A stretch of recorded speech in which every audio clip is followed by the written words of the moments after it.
মেসিকে ঘিরে যে উন্মাদনা, যুবভারতী ক্রীড়াঙ্গনে ভাঙচুর চালাচ্ছে, অনেকটা ক্রাউড হয়ে গেছে মাঠের মধ্যে। পুরোপুরি মিসম্যানেজমেন্টের জন্য মাঠে অনেক সাধারণ মানুষ তারা ঢুকে গেছেন, এই ইভেন্ট ছেড়ে মাঠ থেকে চলে যাচ্ছেন। এই মুখটি কি মেসির মতো হয়েছে নাকি অন্য কিছু? কন্ট্রিবিউশন টু ফুটবল, মেসির এই বিশাল মূর্তিটি।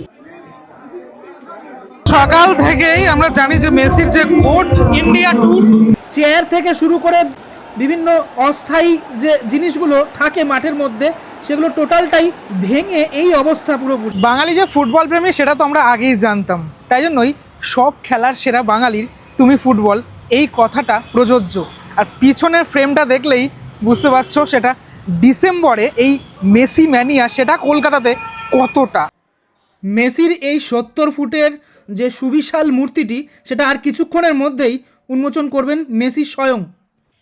আর আপনারা এই মুহূর্তে দেখতে পাচ্ছেন হোটেলে মেসি এই মুহূর্তে পৌঁছলেন এবং এখানে বেশ কিছু কর্মসূচি রয়েছে। সেই কর্মসূচির পরে সরাসরি যুবভারতী ক্রীড়াঙ্গনে তিনি যাবেন। মাননীয় মন্ত্রী সুজিত বসু তিনি নিজে এখন ফেলিসিটেট করছেন মেসি সহ বাকি সমস্ত যারা প্লেয়ার্স তারা এসেছেন তাদের সকলকে ফেলিসিটেট করছেন। আর এরপরেই মূর্তি উন্মোচন হবে ভার্চুয়ালি এখান থেকেই।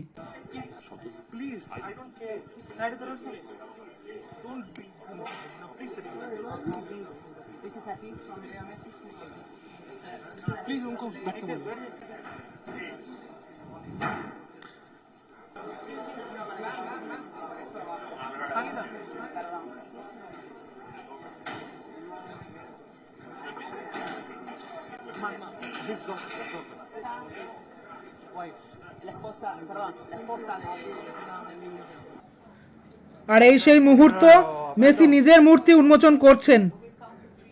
উন্মোচন হয়ে গেল মেসির নিজের 70 ফুটের মূর্তি।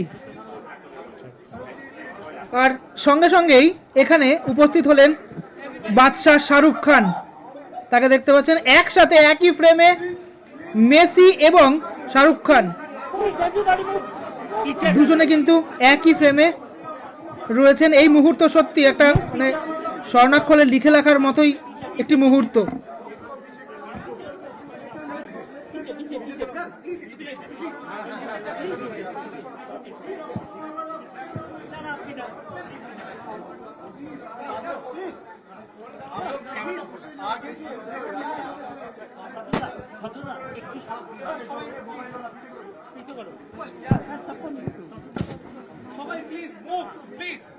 ইতিমধ্যেই আমরা সবাই দেখেছি এই ছবি, লেক টাউন ক্লক টাওয়ারের সামনে লিওনেল মেসির এই 70 ফুটের বিশাল মূর্তি, যেটা পৃথিবীর সর্বোচ্চ মূর্তি, সেটা কিন্তু ইতিমধ্যেই উন্মোচিত হয়ে গেছে আজ 13ই ডিসেম্বর।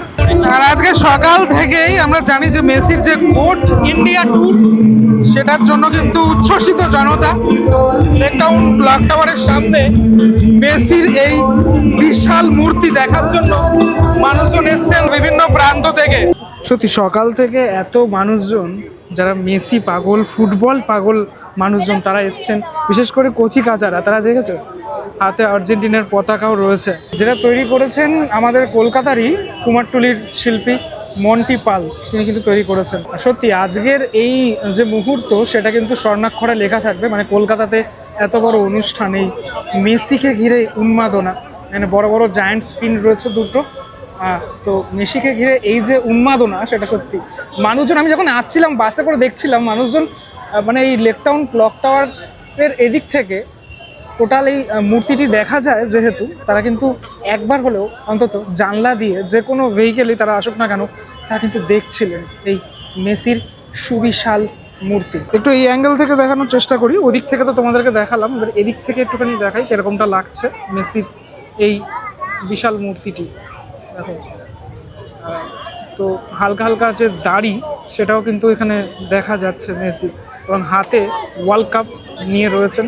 মনুমেন্টো দি মেসি, একসাথে ভারতের জাতীয় পতাকা আর আর্জেন্টিনার জাতীয় পতাকা সেই দুটো নিয়ে রয়েছেন। মানুষ কিন্তু একদম মানে খুশ মেজাজে, আর যার জন্যই সব খেলার সেরা বাঙালির তুমি ফুটবল, সেটা কিন্তু সত্যি মানে একদমই সত্যি, সেটা আজকে আরও একবার প্রমাণিত হলো। যদিও মেসির এই মূর্তি ঘিরে ইতিমধ্যেই নেট দুনিয়ায় অনেক চর্চা, অনেক কথা, সে কথা উঠছে যে এই মুখটি কিন্তু মেসির মতো হয়নি। আপনাদের যে মতামত সেটা আমি কমেন্ট সেকশানে জানতে চাইবো। আপনাদের কি মতামত?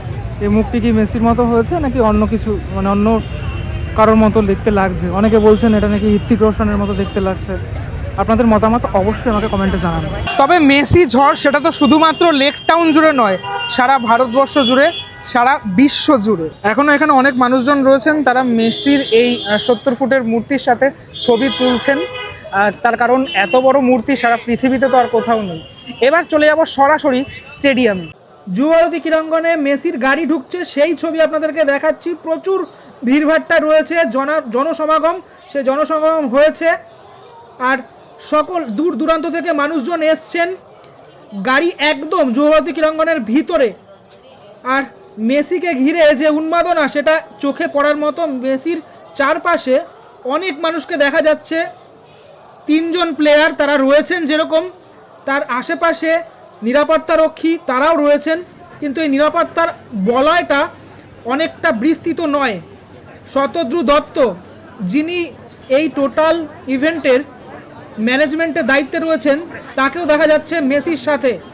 আর মেসি মাঠে প্রবেশ করার পরে যে ক্রাউড মাঠের মধ্যে চারিদিক থেকে দর্শকরা দেখার চেষ্টা করছেন মেসিকে, এবং মেসির সাথে এই মুহূর্তে রাজনৈতিক দলের বিশেষ যে ব্যক্তিবর্গ তারা রয়েছেন।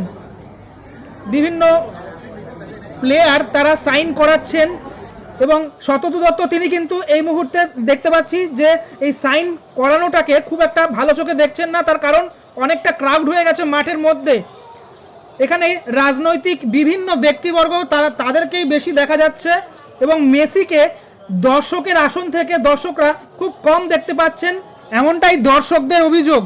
পশ্চিমবঙ্গের ক্রীড়ামন্ত্রী অরূপ বিশ্বাস এবং শতদ্রু দত্ত তারা কিন্তু দুজনেই বলছেন মাঠে যারা ঢুকে পড়েছেন তাদেরকে বের করে দেওয়ার যে ব্যবস্থা সেটা চলছে এই মুহূর্তে। মাঠে অনেক সাধারণ মানুষ তারা ঢুকে গেছেন।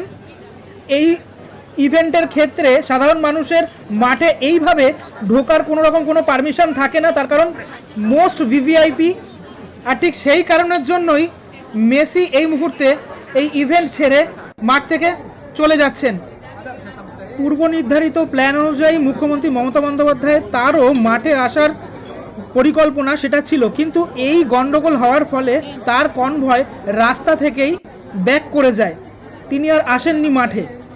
অনেক টাকা খরচ করে মানুষ এসেছিলেন মেসিকে দেখার জন্য, কিন্তু তারা মেসিকে দেখতে পেলেন না।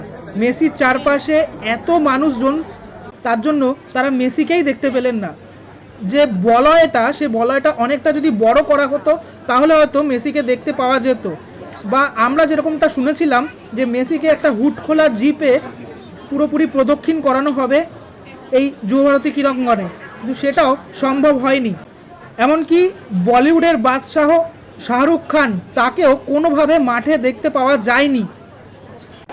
মেসি চলে যাওয়ার পরে বাইরে থেকে সমস্ত যারা দর্শক, যারা টিকিট কেটেছিলেন, তারা কিন্তু মাঠের মধ্যে ঢুকে যায় এবং যুবভারতী ক্রীড়াঙ্গনে ভাঙচুর চালাচ্ছে। সেই ভিডিও আপনারা দেখতে পাচ্ছেন এই মুহূর্তে। প্রচুর দর্শক তারা কিন্তু মাঠে ঢুকে গেছে।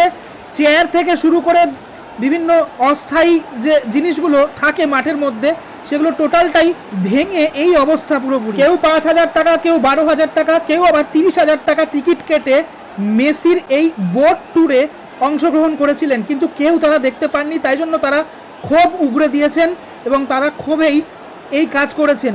সামনে দেখতে পাচ্ছেন টোটাল চেয়ারগুলো সব ভেঙে পড়ে রয়েছে, পুলিশ দেখছে শুধুমাত্র। যারা টিকিট কেটেছিলেন তারা বলছেন যে পুরোপুরি মিসম্যানেজমেন্টের জন্যই এই ঘটনা ঘটেছে। আজকে সকাল থেকে মেসির আসা থেকে শুরু করে টোটাল এই বিশৃঙ্খল পরিস্থিতি সেটা আপনাদেরকে দেখানোর চেষ্টা করলাম। সত্যি মানে এটা খুব একটা বাজে ঘটনা ঘটলো। এরকম ঘটনা সত্যি কাম্য নয়। এত টাকা দিয়ে টিকিট কাটার তাহলে মানে কেটে কি লাভ, যদি মেসিকে দেখতেই না পেলাম, যদি শাহরুখ খান তাকে যদি না দেখতে পেলাম, মানুষজন দেখতে মানে 2 মিনিটের জন্য দেখতে পায়নি। মেসিকে ঘিরে এত মানুষজন ছিল, আর এই টোটাল বলয়টা, যেটা আমি বারবার করে বলার চেষ্টা করছি, এটা যদি অনেকটা সার্কেলটা যদি বড় থাকতো বা যদি হুট খোলা গাড়িতেও যদি নিয়ে যাওয়া হতো তাহলে কিন্তু মানুষজন দেখতে পেতেন। কোনোভাবে মানুষজন দেখতে পায়নি। টোটাল সাথে সাথে ওই যুবভারতী ক্রীড়াঙ্গনে পুলিশের লাঠিচার্জ থেকে শুরু করে এই সমস্ত হয়েছে, এসব ঘটনা হয়েছে। এই টোটাল মিসম্যানেজমেন্ট আমার মনে হয় না এর মানে এত বড় ইভেন্ট মানে তাহলে করার মানেটা কি, এটা আশা করিনি, অন্তত এটা আশা করিনি। এরকমটা যে হলো, এটাতে কি হলো, আমাদের কলকাতার নামটা খারাপ হলো সারা বিশ্বের কাছে, যে এরকম ইন্টারন্যাশনাল প্লেয়ার যারা গিয়েছিলেন এরকম একটা ঘটনার পরিস্থিতি। আর তাহলে যদি লেক টাউন শ্রীভূমিতে মেসি আসতো তাহলে কি হতো? যুবভারতী ক্রীড়াঙ্গনের মতো জায়গায় এরকম যদি অবস্থা থাকতে পারে, এরকম একটা অবস্থা বিশৃঙ্খল পরিস্থিতি তৈরি হতে পারে, তাহলে যদি লেক টাউন শ্রীভূমিতে আসতো, যেটা ক্যান্সেল হয়েছিল, ভার্চুয়ালি এই টোটাল মূর্তি উন্মোচন হয়েছে, যদি সেখানে আসতো তাহলে তো টোটাল সাধারণ মানুষ হুমড়ে পড়তো। সেটা তো কন্ট্রোলের বাইরে ছিল, আউট অফ কন্ট্রোল ছিল, যুবভারতী ক্রীড়াঙ্গনেই আউট অফ কন্ট্রোল। তো যাই হোক, টোটালটা আপনাদেরকে দেখানোর চেষ্টা করলাম। আপনাদের মতামত অবশ্যই আমাকে কমেন্টে জানাবেন, কার দোষ কার ভুল সেটা আমি বলবো না, কিন্তু এইটুকু বলবো যে মিসম্যানেজমেন্ট তো অবশ্যই হয়েছে, না হলে সাধারণ মানুষ কিভাবে ঢুকতে পারে। আপনাদের কমেন্ট আমাকে অবশ্যই জানাবেন। পরবর্তী ভিডিওর জন্য অবশ্যই অপেক্ষা করুন, পরবর্তী ভিডিও আবারও আসবে। টাটা, ভালো থাকবেন সবাই।